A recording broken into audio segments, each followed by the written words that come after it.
여러분, 믿음은 반응이라는 말이 있습니다. 상황과 환경에 어떻게 반응하는지를 보면 우리가 가진 믿음을 하나님께 증명해 보일 수 있다고 하는 것이죠. 그래서 믿음의 사람들은 눈에 보이는 대로 믿는 사람들이 아닙니다. 눈에 보이는 대로 반응하는 사람들이 아니라 믿는 대로 바라보고 믿음대로 살아가는 사람들이 바로 믿음의 사람들이라는 거죠. 그래서 사도 바울은 고린도 교회 성도들에게 분명하게, 또 오늘을 살아가는 저와 여러분들에게 분명하게 말씀해 주고 있습니다. 우리가 믿음으로 행하고 보는 것으로 행하지 아니하는 자들이다. 사는 성도 여러분, 저와 여러분들의 육신의 눈만 뜨고 있는 것이 아니라 영적인 눈을 뜨고 이 시대를 분별하고 또 우리에게 일어나는 여러 가지 사건과 사고들을 우리의 관점에서 바라보거나 세상의 관점으로 바라보지 않고 하나님의 그 기준을 가지고 바로 보고 믿음으로 바르게 행하는 저와 여러분들이 되기를 주님의 이름으로 축복합니다. 오늘 우리가 함께 읽은 시편도 다윗의 시입니다. 하나님의 도움을 구하는, 악인들의 심판을 강구하고 있는 탄식시입니다. 그런데 오늘 시편에는 표제가 따로 붙어 있지 않습니다. 그런데 일부 학자들은 내용을 통해서 시편 9편과 시편을 하나의 시로 보기도 합니다. 내용이 얼추 비슷한 내용들을 가지고 있거든요. 자신을 공격하고 대적하는 원수들에 대한 그 심정을 표현하고 있는 내용이 비슷하다고 해서 9편과 시편을 하나의 시로 보기도 합니다.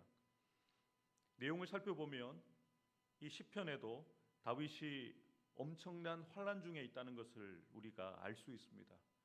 자신에게 달려드는 수많은 악인들에게 숱한 그런 육체적인 고통뿐만 아니라 심적인 고통을 받고 있는 것 같습니다.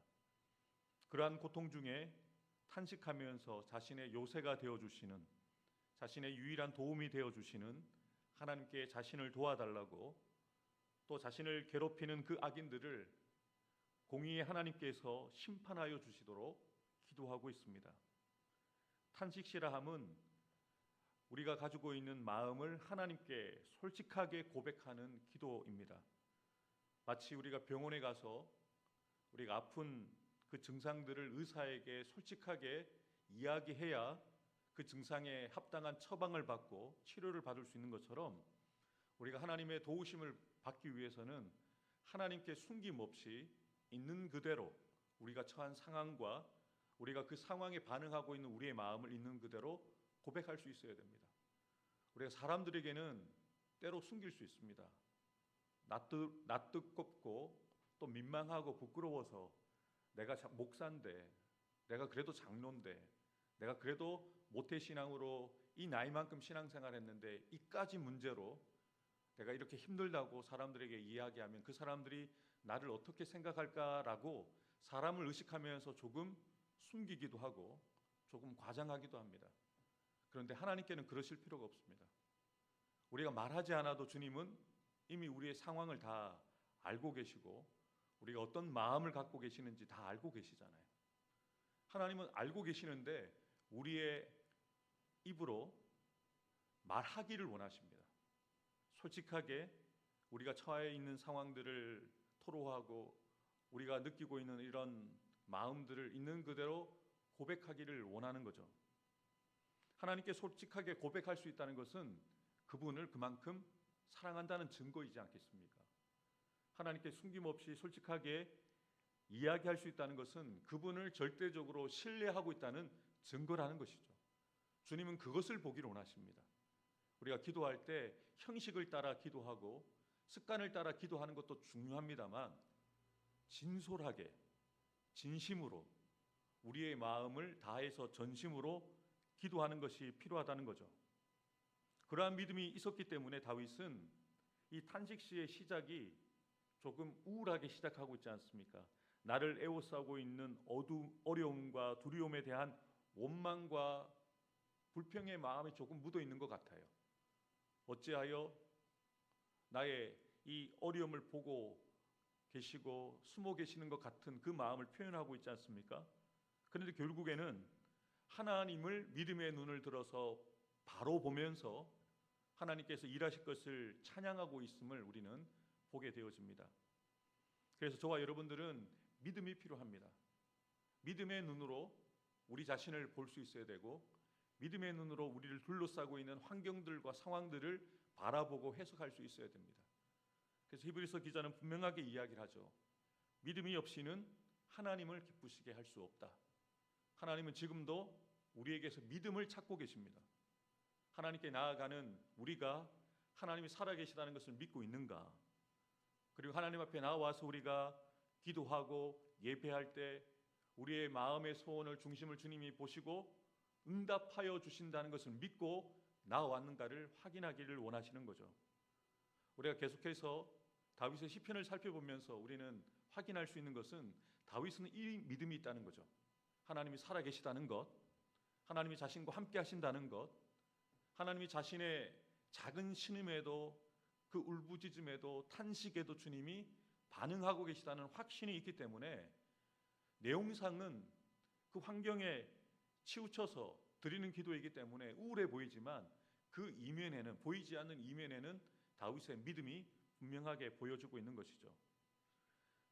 다윗은 하나님께서 살아계시다는 것, 또 하나님께서 하나님을 찾을 때에 응답하심을 믿고 어떻게 이 시편을 열고 있습니까? 여호와여 어찌하여 멀리 서시며 어찌하여 환난 때에 숨으시나이까? 다윗이 느끼기에도 하나님이 멀리 계시는 것 같아요. 하나님이 숨어 계시는 것 같습니다. 그런데 여러분, 우리의 눈에 보이지 않고 우리가 느껴지지 않는다고 하더라도 하나님이 계시지 않는 것이 아니잖아요. 다윗이 힘든 상황 속에서 마치 하나님이 멀리 계신 것처럼, 하나님이 숨어 계신 것처럼 느낄 만큼 힘들다는 거죠. 그래서 이렇게 기도하잖아요. 나를 괴롭히는 악한 자들이 교만하여 가련한 연약한 나를 심히 압박합니다. 있는 그대로 이야기하는 거예요.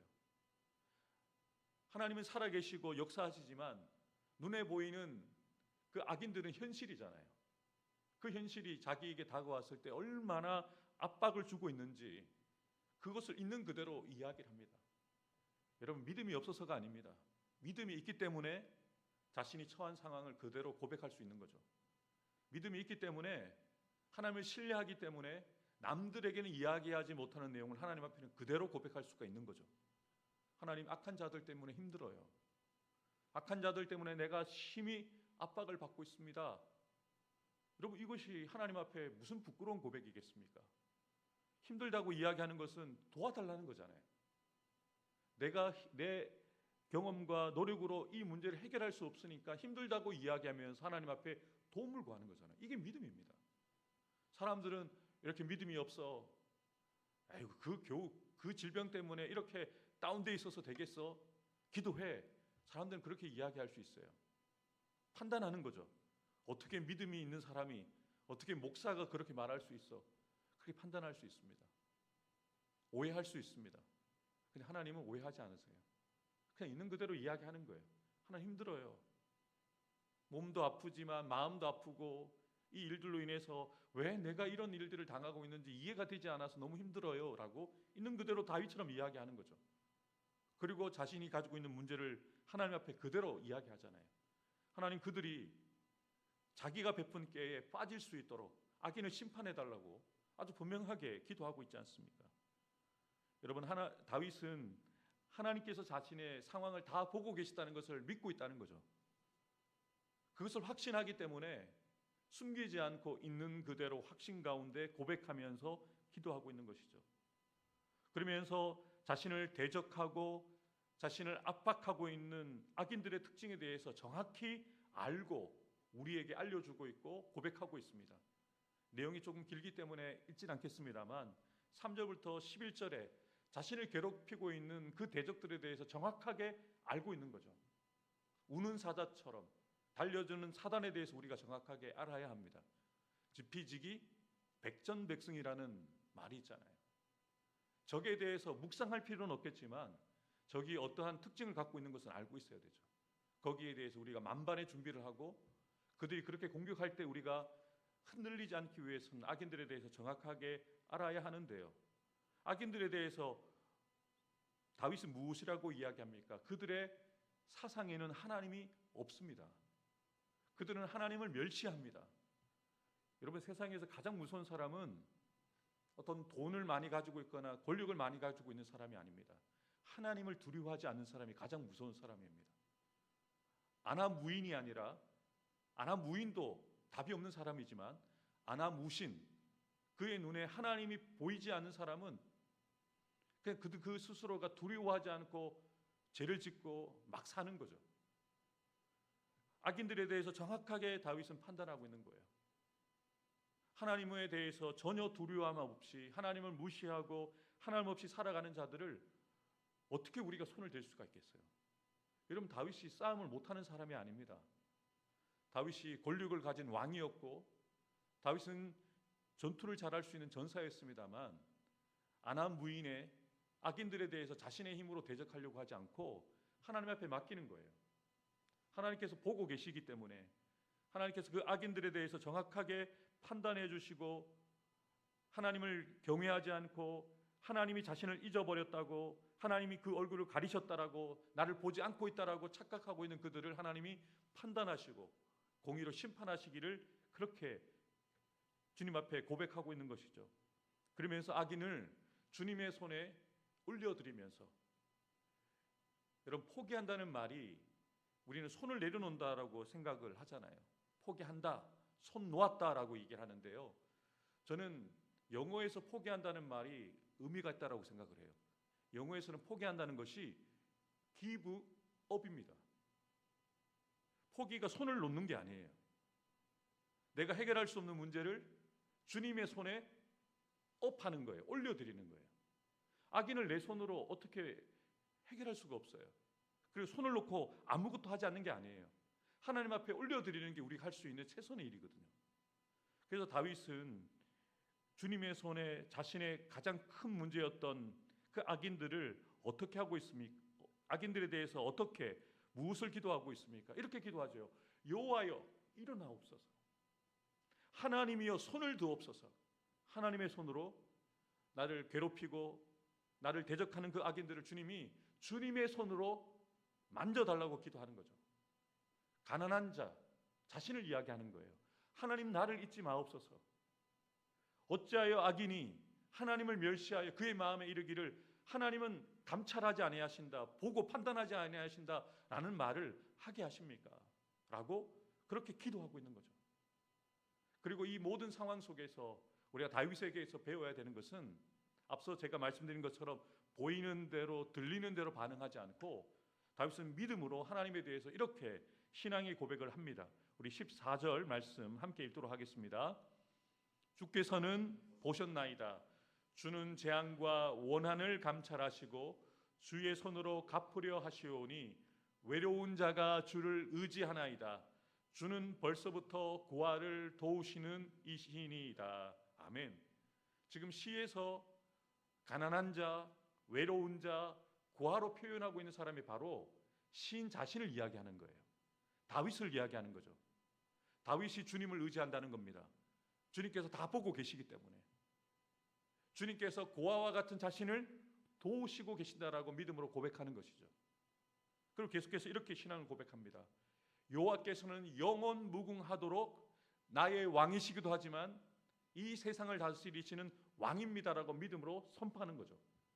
그래서 이방 나라들이 하나님 앞에서 심판을 당하고 멸망하게 될 것이라고 선언하는 것이죠. 우리 17절과 18절 말씀 함께 읽겠습니다.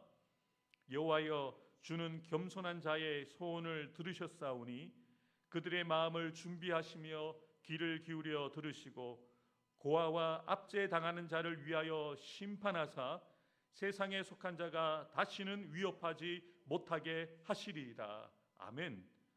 다윗이 어떤 확신을 가지고 있습니까? 겸손한 자, 자기를 얘기하잖아요. 하나님을 찾고 구하는 겸손한 나의 소원을 주님이 들으셨습니다 라고 합니다. 그리고 나의 마음을 준비하시며 귀를 기울여 들으셨습니다라고 확신 가운데 고백하고 선언하는 것이죠. 그리고 다시 한번 기도합니다. 하나님, 고아와 같고 압제당하는 나를 위하여 악인들을 심판하여 주셔서 세상에 속한 자가 다시는 나를 위협하지 못하도록 지키시고 보호하여 주시고 인도하여 주십시오라고 확신을 가지고 선언하는 것이죠.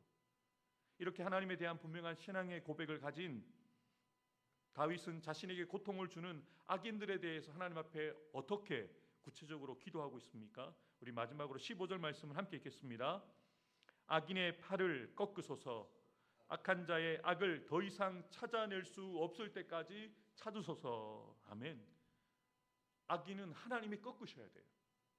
우리를 둘러싸고 있는 이런 영적인 문제들은 우리가 해결할 수가 없습니다. 하나님이 끝날 때까지 하나님이 손을 써주셔야 됩니다. 다윗은 그걸 알고 있는 거죠. 찾아낼 수 없을 때까지 그 악을 찾아내셔서 악의 뿌리를 끊어내 주십시오. 그냥 잠시 이 고난을 피하게 해달라고 기도하는 게 아닙니다. 이 고난의 뿌리채 뽑히도록 하나님 앞에 기도하는 것이죠. 사랑하는 성도 여러분, 하나님의 손에 문제를 올려드리는 것, 맡겨드리는 것이 바로 믿음이고 기도입니다. 그래서 사도 바울은 무엇이라고 이야기합니까?